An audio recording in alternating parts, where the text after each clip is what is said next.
Today we're going to look a little bit closer at Nearpod. On your Clever page, I actually have it as one of my favorites because I use it quite frequently, but it's also down under the Applications tab.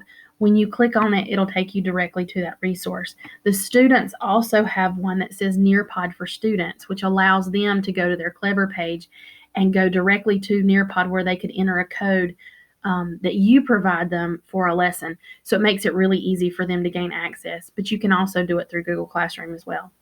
When I click on Nearpod, I go to my dashboard. Now, if it's the first time you're using a Nearpod, it will ask you to set up an account with your Google information and all that stuff. But once you're in, you'll have access to, excuse me, our library. You'll see my library, which is your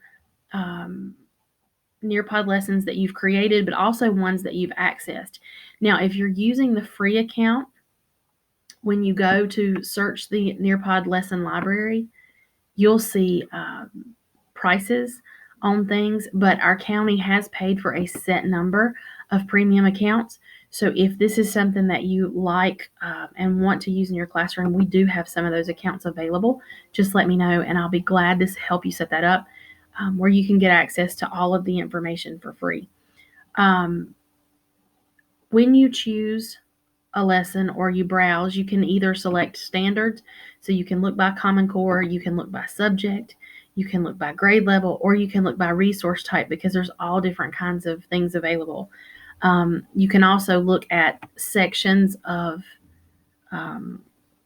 Nearpods, either the ones that have virtual reality, the ones that were created by certain publishers. News ELA is one that they've used a lot. Common Lit is another one. FET for Science. There's a lot of different companies that have created Nearpods for us to use, and they're available, like I said, for free through the premium accounts. You can look by holidays and events. There are a lot of different options. So if I wanted to look at math, for example, because I know that's one of our sit goals this year, I can find lessons that are grouped by category. So right here, we have shapes and geometry, and this is kindergarten through 12th grade. There are 37 lessons in this particular group, and these were created by the Nearpod team. So they're going to be something that they've created, but there's also, I like this one a lot, math virtual reality. And the cool part about the way Nearpod sets these up, yes, you can do it through the mobile app with a phone and the goggles, even the cardboard goggles, but you can also do it on your Chromebook without having to use the goggles, which means your whole class or a whole center can do the same virtual reality tour at the same time.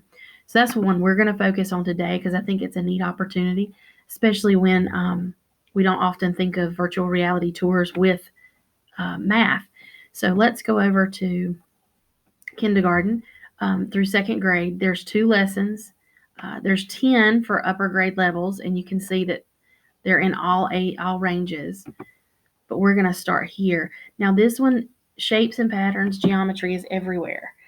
From this page, because this is the Nearpod lesson library, I can preview the lesson so I can look at it and see what my students are going to see.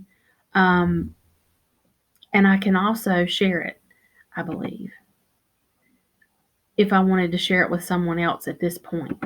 But I want to preview it because I'm not really sure that this is what I want to use.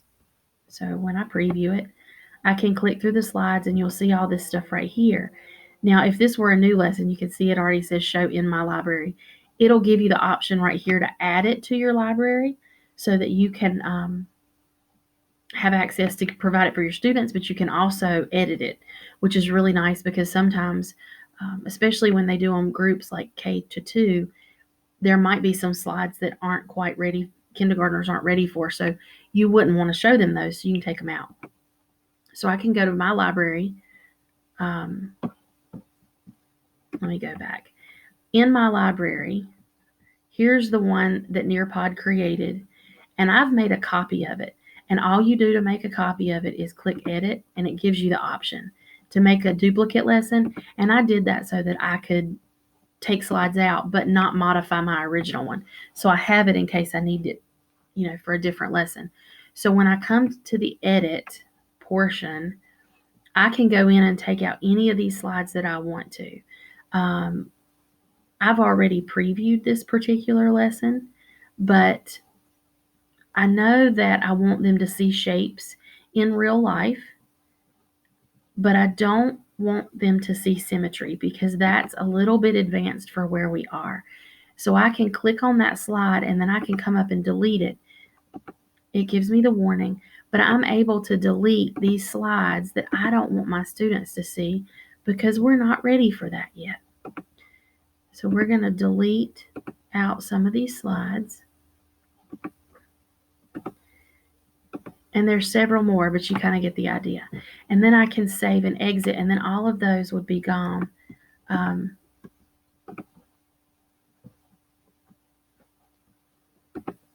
I don't want to take the time to do the symmetry.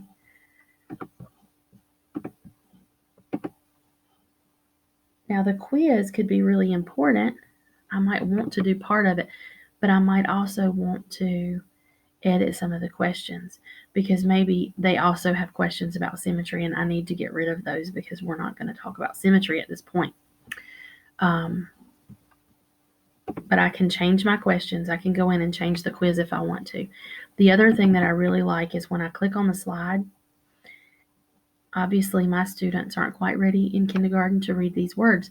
So I can actually add audio here where I can read it out loud. So if they're at a center and they get to this and they're doing like a self-paced lesson, it will actually read out loud to them what it says so they know what they're looking for. And you can add those to slides as well so that your students are learning where they are and not trying to read stuff they're not ready for.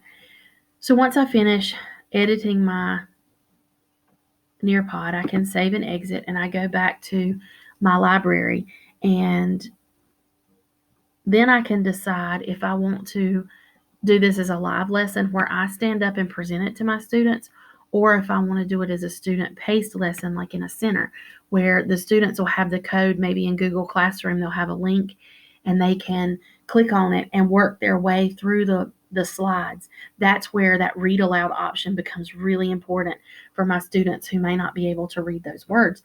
If I'm doing a live lesson, then I can obviously read it out loud for them. The difference with the live lesson is on their devices, they are not allowed to click ahead of you. So when you change the screen, it changes for them. Now the teacher screen and the student screen look very different. And I want to show you that because I think that for me was the hardest part to learn.